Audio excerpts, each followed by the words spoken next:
Bonjour à toutes et à tous et bienvenue sur ma chaîne. Voici la guidance coup de pouce pour la période du 15 au 30 novembre. Ça y est, je suis perdue. 2023. Donc cette guidance s'adresse aux balances en signe ascendant, solaire ou lunaire. Donc n'hésitez pas à aller voir évidemment votre guidance générale du mois de novembre et pourquoi pas aussi la numérologie et la guidance spéciale portail puisque nous sommes en plein portail énergétique sur ce mois. Voilà, tout ça, vous avez tout ça sous la vidéo, vous avez tous les liens possibles et inimaginables. Bien, alors vous les balances, vous aviez quoi en énergie générale pour le mois de novembre? Vous avez la justice et en défi, vous avez la roue de fortune. Vous avez quand même deux arcanes majeurs, donc c'est un mois de novembre quand même qui est très porteur. L'énergie générale vous demande de retrouver un équilibre ou de faire place à une justice. Et la deuxième, c'est fermer une porte pour pouvoir en ouvrir une nouvelle. Donc, il y a une fin de cycle qui se met en place. Donc, une fin de cycle aussi qui va rééquilibrer les choses. Bien. Allez-y. Non, allons-y. Donc, ici, vous avez où vous en êtes au 15 novembre. Ici, les actions que vous avez encore à mener.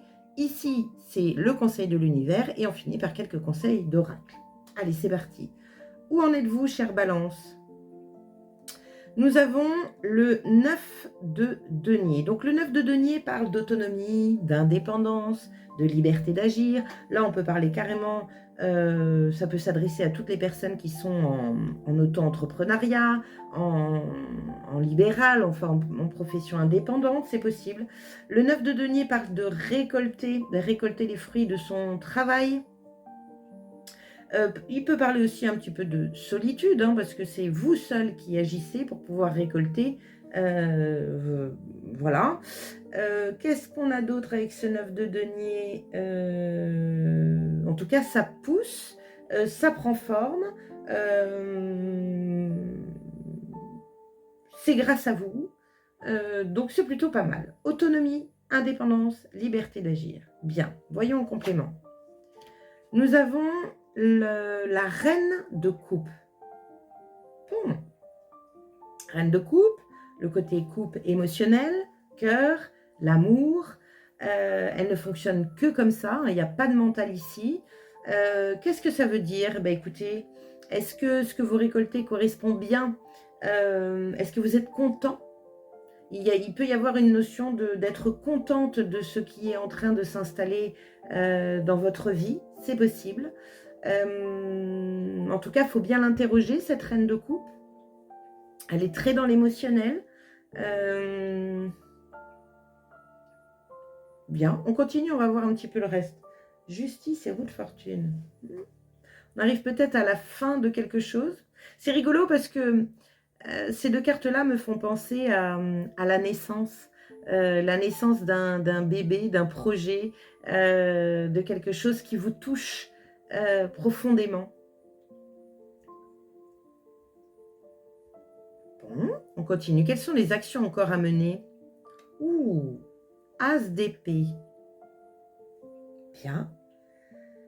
Faire la lumière sur une idée ou avoir une illumination. C'est ce que je dis dans la lecture du portail énergétique. Hein. On est vraiment sur de l'éveil de conscience et de l'illumination. Il y a quelque chose qui s'ouvre ici. Il y a une nouvelle idée, il y a une nouvelle clarté mentale qui se met en route. C'est des actions que vous avez encore à mener. Donc faire la lumière sur une forme pensée. L'intuition aussi, le troisième œil.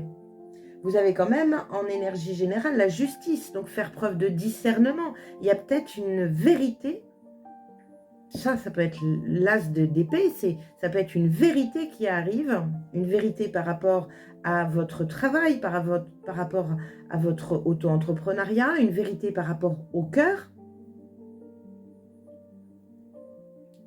Bien. Waouh, waouh, waouh. As de coupe. Nouveau départ émotionnel. Hein. Vous avez vu ça? Il y a une nouvelle émotion qui s'inscrit par rapport à une nouvelle pensée. Il y a quelque chose qui se met en place sur cette dernière quinzaine de novembre qui vous ouvre le cœur et qui vous ouvre l'esprit. C'est très beau. Les deux as, mais par contre, attention, je m'emballe. Mais ce sont des actions à mener. Donc, vous avez à... j'ai pas envie de dire chercher, comment je peux dire ça? À trouver. Comment je contourne le truc? C'est un peu ça, c'est vous avez à trouver la nouvelle émotion et la nouvelle idée pour pouvoir vous épanouir pleinement et récolter. Il y a peut-être un changement de récolte là, il y a de la nouveauté de toute façon qui arrive dans votre autonomie, dans votre indépendance, dans votre liberté d'agir.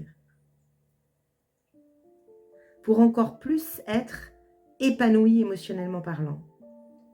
Bien. Quel est le conseil de l'univers? 6 d'épée. Quitter un état d'esprit. Le conseil de l'univers vous demande de quitter un état d'esprit afin de pouvoir accéder à ce nouveau départ mental. De mettre toutes vos pensées de côté afin de pouvoir partir à neuf sans savoir où ça va vous mener. Mais il y a une notion de quitter un état d'esprit avec ce 6 d'épée là. Et on a le 10 de bâton. Lâchez. Lâchez prise. Allégez-vous. Le chemin est encore long et ça va vous demander de l'effort. Mais il y a une notion de lâcher. C'est de toute façon dans tous les signes, sur cette deuxième quinzaine de novembre, on est là-dessus. Alors je sais qu'avec le portail énergétique, nous sommes dans une grande phase de purification, de libération.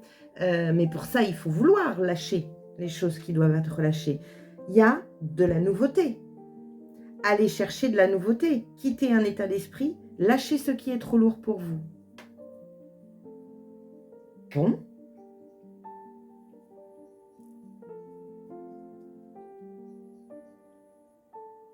Trouvez une nouvelle émotion individuelle en lâchant prise par rapport à un mental trop prenant, trop présent. Allégez-vous pour pouvoir trouver ce eureka, cette nouvelle idée, cette clarté d'esprit, cette illumination, cette inspiration pour pouvoir vous épanouir pleinement au niveau de votre cœur. Bon, ok.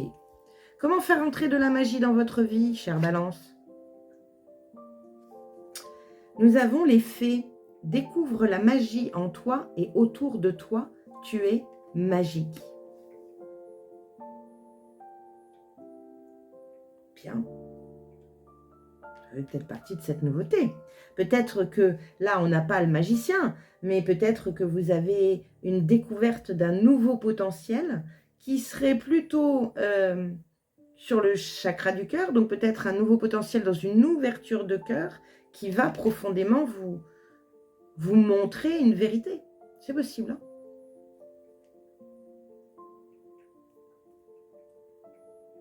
Il y a un équilibre là. Hein. De toute façon, vous avez la justice en énergie générale. Ici, c'est la tête. Ici, c'est le cœur. Équilibre entre la tête et le cœur. Il y a de la nouveauté ici. Hein. Bon, je vais arrêter de dire il y a de la nouveauté parce que bon, il y a de la nouveauté. Allez, qu'est-ce que dit la tatou-thérapie? La tatou-thérapie vous dit le calme. Je vois rien. Envisage tous les possibles et apprends à dire non pour apporter du calme dans ta vie. Il s'agit là d'une action réellement importante pour ton bien-être instantané. Ralentir le rythme n'est pas une option, c'est une urgence vitale. Entends-le bien et plus encore, agis en ce sens pour te sentir mieux à nouveau. À nouveau. La reine de coupe, elle se pose, elle est posée, elle profite pleinement. Peut-être que vous êtes très prise par rapport à un travail individuel et que là on vous dit lâche prise, c'est trop lourd à porter. Il y a de la fatigue avec le 10 de bâton, hein. Il y a de l'épuisement. Hein. Et c'est le grand conseil, on vous le dit. Hein. Repose-toi avant que ça craque. Qu'est-ce que nous dit le voyageur sacré? Le sentier étroit. Ça fait 3 fois qu'il sort cette carte. Avancer de manière réfléchie. Alors, qu'est-ce que nous dit le sentier étroit? Évitez de prendre des décisions précipitées. Prenez le temps de réfléchir, avancez prudemment. Si vous vous précipitez tête première, vous risquez de rencontrer des embûches. Restez très concentré et ne vous laissez pas distraire. Votre projet se concrétisera et si vous avancez lentement. La relation progressera, mais ne soyez pas trop pressé. Laissez les choses évoluer à leur propre rythme. Dans tous les aspects de votre vie, agissez de manière réfléchie. Ce que dit le voyageur sacré. Lorsque le sentier devient plus étroit, vous tirerez votre épingle du jeu si vous avancez lentement et prudemment. Le voyageur fait un pas à la fois de manière posée et prudente. Ne négligez aucun détail du sentier. Restez concentré sur les pas à faire. N'allez pas trop vite en besogne. Prenez le temps de respirer, de vous détendre. Vous réussirez là où d'autres ont échoué si vous prenez le temps d'examiner soigneusement toutes vos options et que vous avancez avec prudence. Vous avez vu? Respirer, se reposer. Là, il y a un moment de pause à avoir. Pourquoi? Parce qu'il y a ça qui arrive. Et que tant que vous êtes la tête dans le guidon, vous ne pouvez pas voir ça. Bien? Bon, bah super, chère Balance. Bon, bah j'espère que ça vous a plu. Merci d'avoir passé ce temps à mes côtés. N'hésitez pas à liker, à partager, à vous abonner à ma chaîne. Et en attendant, je vous souhaite une très belle seconde quinzaine de novembre et à très bientôt. Ciao!